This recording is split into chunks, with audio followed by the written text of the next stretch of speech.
आमेन आमेन. ठीक आहे, आपण वचन काढूया. कलसीकरास पत्र 2 अध्याय 6 आणि 7 वचन. पाणी आहे का? कलसीकरास 2 अध्याय 6 आणि 7 वचन. 2, 6, 7.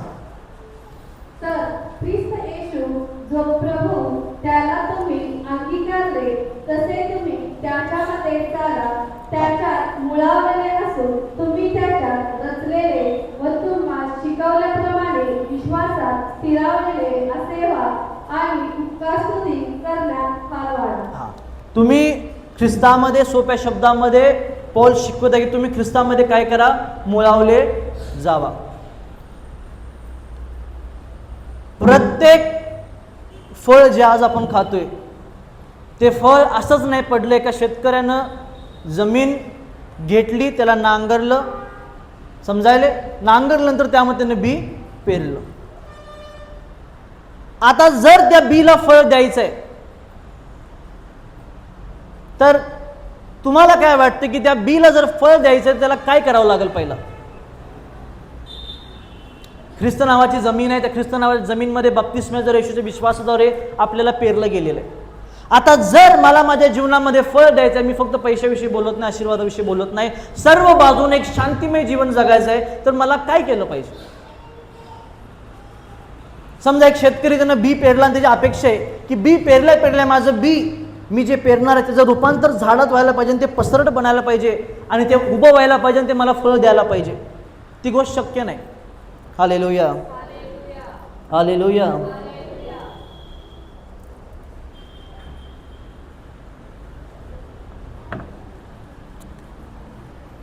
समजाले? एक बी ज्यावेळी पेरलं जाते, पेरल्या ते बी पसरट व्हावं, एक त्याचं रूपांतर झाडामध्ये व्हावं आणि त्यानं फळ द्यावं, हे निसर्गाचा नियम नाही.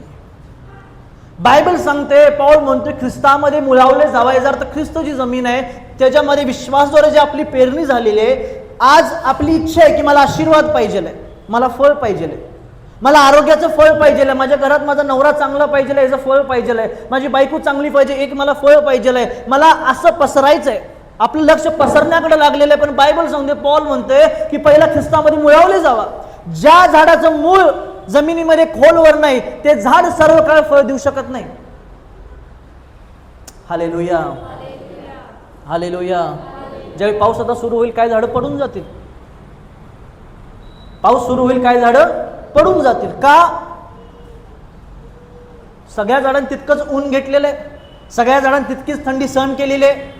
फरक कुठे आहे माहिती आहे? कोणतं झाड त्याचं मूळ किती आतपर्यंत गेलेलं आहे आणि कुठलं झाड फक्त वर्ण पसरलेलं आहे, खाली आतमध्ये गेलेलं आहे.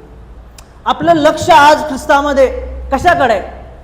वर्ण पसरट बनणं म्हणजे फळ ढांप्या पाहिजेत, पाला पाचोळा मला असायला पाहिजे, आशीर्वाद पाहिजे, पैसे पाहिजे, आरोग्य पाहिजे, पसरटपणा झाला. परंतु मी ख्रिस्तामध्ये माझं प्रार्थना जीवन, माझं बायबल वाचन घेऊन किती खोलवर आतमध्ये गेलो. जो व्यक्ती प्रार्थना आणि बायबल वाचनला वेळ देतोय तो ख्रिस्तामध्ये खोलवर चाललेला आहे. ज्यावेळी गरज आहे हंगामी ते व्यक्ती फळ देणार. एक बीज जर म्हटलं की मी मुळावले जाणार नाही, मी आतमध्ये जाणार नाही, परंतु हंगाम ज्यावेळी असेल त्यावेळी मला फळ यायला पाहिजे, शक्य नाही. Hallelujah hallelujah hallelujah. काही वर्षापूर्वी एक व्यक्ती माझ्याकडे आला प्रार्थना करायला. त्याचं प्रॉब्लेम काय, तो मॅरेजचं प्रॉब्लेम होतं. मला म्हटले प्रार्थना करा. म्हटलं कशासाठी करा? असं मॅरेजचं प्रॉब्लेम आहे. तुम्ही किती करता?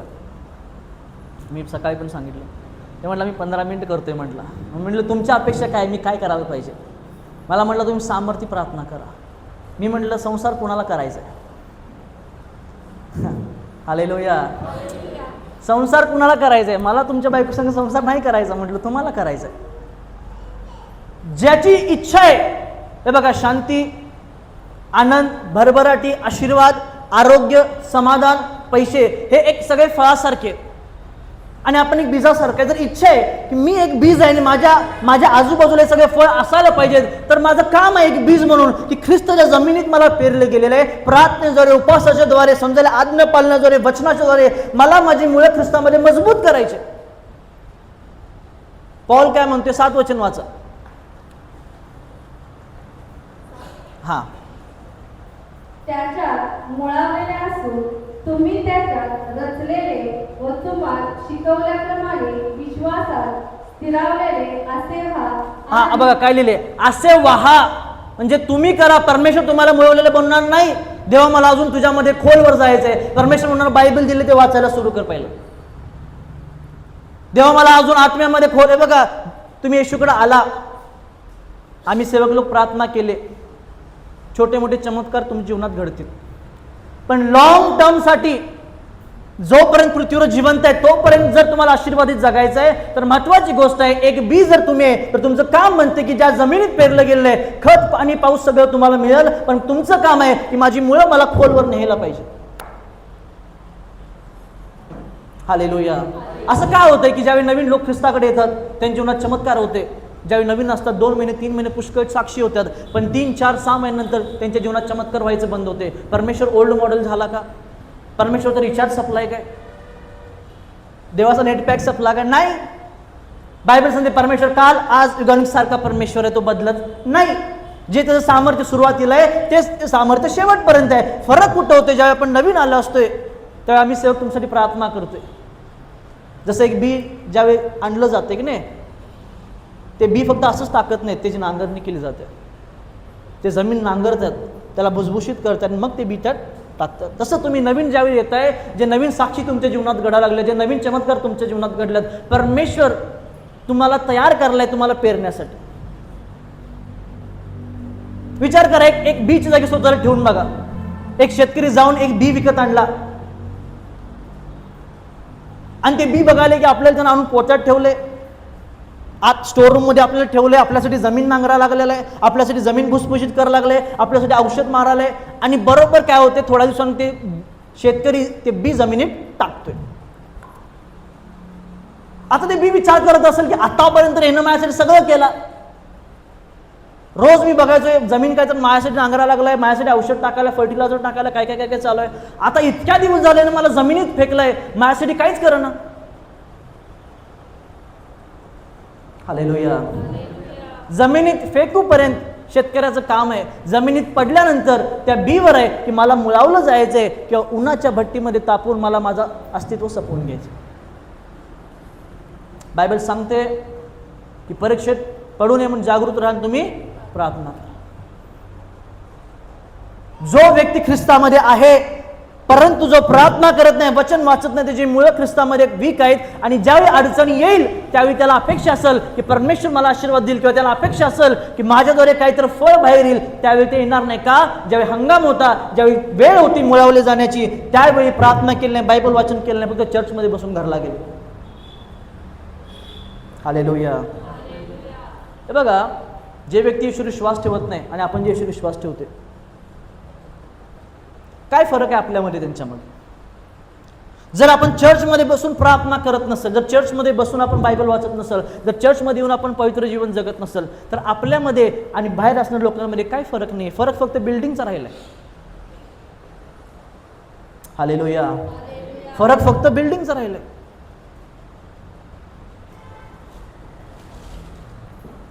पण देवाची इच्छा आहे, पौल म्हटला की तुमची जबाबदारी बनते की जर तुम्हाला वचन समजले तर मला येशू माहिती आहे म्हणून घरात क्रॉस काढत फक्त बसू नका, मला येशूमध्ये फोटो चिटकवत बसू नका, 4 येशूचे फोटो कमी चिटकवा, काय चिटकवू पण नका, काय फरक पडत नाही. परंतु त्या येशूचं जे वचन आहे ते आतमध्ये घेऊन स्वतःला पहिला स्ट्रॉंग बनवा. नवा करार आहे, आत्म्याचा करार आहे. तुम्ही आणि मी येशूच्या रक्ताद्वारे विकत घेतलेले आहे. आपण आत्मिक लोक आहे आणि आत्मिक लोकांमध्ये आत्मिक गोष्टी असायला पाहिजे. 4 फोटो घरात तुम्ही लावताय, तुम्ही कधी 4 त्या फोटोवर निरखून पण बघत नाही नीट.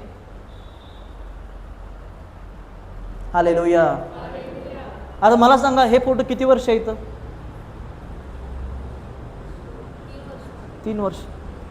3 वर्षात वचन सोडून ती लटकलेल्या येशूवर किती मिनिटं बघत बसलाय तुम्ही? Hallelujah, hallelujah, hallelujah. चित्रानं जर परिवर्तन होत असतं तर येशू आला नसता. येशूनं कोणाला तर दर्शन दिलं असतं की माझं चित्र बनव, आणि मग ते लोकांसमोर त्याला पापाची क्षमा मिळेल. हालेलुया. येशू जाताना आपल्याला सेल्फी देऊन गेला असता त्याची. माझा फोटोशूट करून गेला असता येशू. माझे फोटोशूट आहे, घरात लावा सगळीकडं, समजायले. जे माझा फोटो सगळ्यात भारी लावल त्याच्या घरात जास्त आशीर्वाद. Hallelujah, hallelujah, praise the Lord. पण तसं नाहीये. देव जाताना बायबल देऊन गेला. का? जो व्यक्ती ख्रिस्तामध्ये पण जो पित्याला ओळखत नाही, तो व्यक्ती सामर्थ्यानं आणि आनंद जीवन या पृथ्वीवर जगू शकत नाही.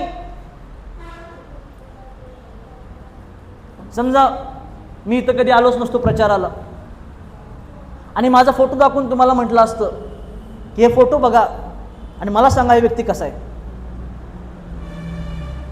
तुम्ही चेहरापट्टी सांगितला असता, पण माझा स्वभाव तुम्ही सांगू शकला नसता, माझं सामर्थ्य तुम्ही सांगू शकलं नसता, माझी वागणूक तुम्ही सांगू शकलं नसता.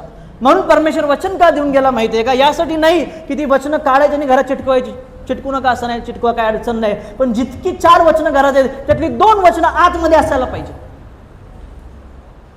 Hallelujah, hallelujah, praise the Lord. Paul म्हणते की तुमची जबाबदारी आहे की चर्चमध्ये फक्त बसू नका, तर बसलाय तर ज्या ख्रिस्तामध्ये आहे तर त्यामध्ये चाला, त्यामध्ये मुळावले जावा. का? ज्या दिवशी तुम्हाला गरज आहे तुम्ही प्रार्थना कराल, तुमची इच्छा आहे की देव माझी प्रार्थना ऐकायला पाहिजे, त्या दिवशी परमेश्वर प्रार्थना ऐकल.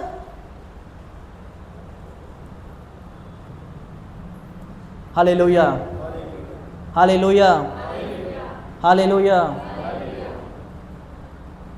तुम्हाला माहित आहे का एक झाड कसं फळ देते? गोष्टी ऐकलाय तुम्ही लहानपणापासून. मी तुम्हाला टेक्निकल विचारत नाही, सोपं. जमिनीत टाकतोय, जमिनीत जाते, त्याला अंकुर फुटतोय, मोठं होते, फळ देते. मग झाडाकडे जर फळ देण्याची क्षमता आहे तर त्याला जमिनीत का पेरावं लागते? हालेलुया. जर झाडाकडे फळ देण्याची क्षमता आहे, एक बी, जर माझ्या मित्राचं शेत